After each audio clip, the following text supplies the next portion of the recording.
Hi, and we're back to the book of Acts. Now, remember that we're following the Bible chronologically. So, after everything that we read, we're picking up from the riot in Ephesus that was started by Demetrius after Paul's miracle. And, because obviously the riots were started because Paul had essentially shut down the whole industry of idol making merchants. And this was causing many hearts, and this was because it was causing many hearts to be turned towards Jesus. Now, this part from Acts is the start of Paul's third and final missionary journey, and he was going to Jerusalem to deliver support to the Jews there who were facing harsher persecution than any of the Jews in anywhere else, in any city. And the Holy Spirit let him know that the cities that he visited, he will be met with prison, persecution, and hardship. That was what it was ahead for him. And I feel like it must have been hard, or it must have taken great faith and great courage for him to continue, especially when, as we read the story, Agabus prophesied, even with the sign act, and then the people begged him repeatedly, don't go, right? But then he went. Like, how many people do you know that would say, oh, there's danger ahead, but because they have heard a word from the Lord and they know their assignment, they say, oh, let's go. I had to search myself, and I was like, it could only be God. Me personally, a baby girl like me, that you say there's something going on. So, yeah, I really, really commended Paul, because I spent some time just thinking about how just powerful it is to walk in that level of obedience in spite of the odds. He accepted his faith and embraced the ministry that God had given to him. Now, one thing that was very important I learned was from chapter 21, verse 4. And it says, finding the disciples there, we stayed with them 7 days. Through the Spirit, they urged Paul not to go to Jerusalem. So through the Spirit, right? And I feel like when he was there, and this was in Tyre, and the disciples said, oh, don't go, through the Spirit, it kind of explained to me how prophecies and revelations can work or can be interpreted. And from there, because through the Spirit, and you're saying, oh, they had the Spirit, so what were they saying? Was it contrary to what the Spirit had told Paul? But it was essentially them, interpreting it from their own perspective. And now we know that this isn't necessarily God's perspective.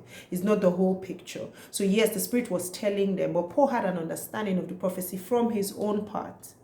So it just, clicked to me, and it was like, yeah, especially, for those who are very keen on prophecy, or, rely on prophecy to make decisions and all, be aware that, this example showed us that sometimes the prophecy is from one side, you see. So you have to always go back to the Spirit for more revelation, or hold on to what the Spirit said first before you decide, oh, we die here.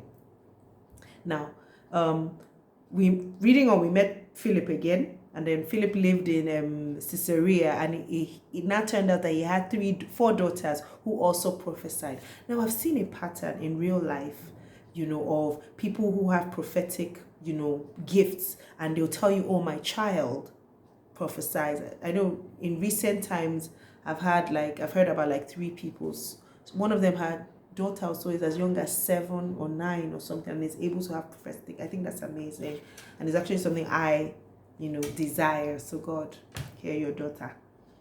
Anyway, so Paul knew that he had no choice but to submit to God's plan, and they didn't try to escape, and he didn't try to get out of it, even though the people that he loved, his beloved people, kept repeating the prophecies of danger ahead and begging him not to go to Jerusalem.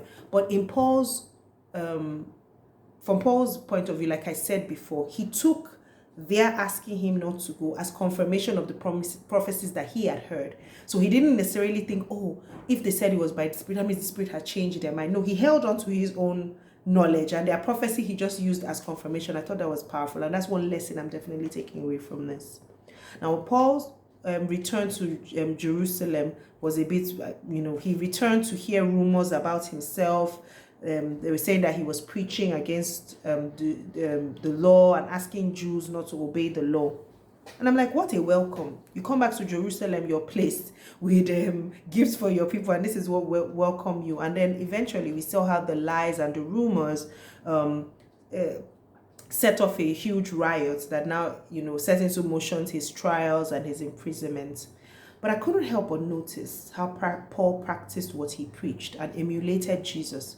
Even through the trials and everything, he didn't, and all the interrogations, he was humble and he was respectful. It just reminded me of Jesus. But Jesus didn't try to defend himself, but Paul obviously had to defend the way. But that quiet, I thought about it and I was like, sometimes, especially people who are very keen on righteous judgment or what do they call it, righteous indignation. Oh, I'm right, so I must. Sometimes, see the lesson here. People who are right and are in their, in their own rights, but are being this and are quiet about it, or are, respectful, or it's a lesson. Even as I speak it now, I think about a situation that I'm going through, and just thinking about this response, this emulation of Jesus, which Paul is portraying here. It should be the same, even when you are right, respectful, quiet. Yeah, God help me. That's all I gotta say. So in his responses to the speeches, Paul was just being led by the Spirit. And even when he was before the Sanhedrin, and the guy struck him, and he kind of got out of character, he ended up speaking against the high priest unknowingly. But immediately he knew, he quickly apologized, and once he realized, and that was powerful. So God was with him clearly in the prison and let him know that he won't be killed at that time, but live to go and testify in Rome.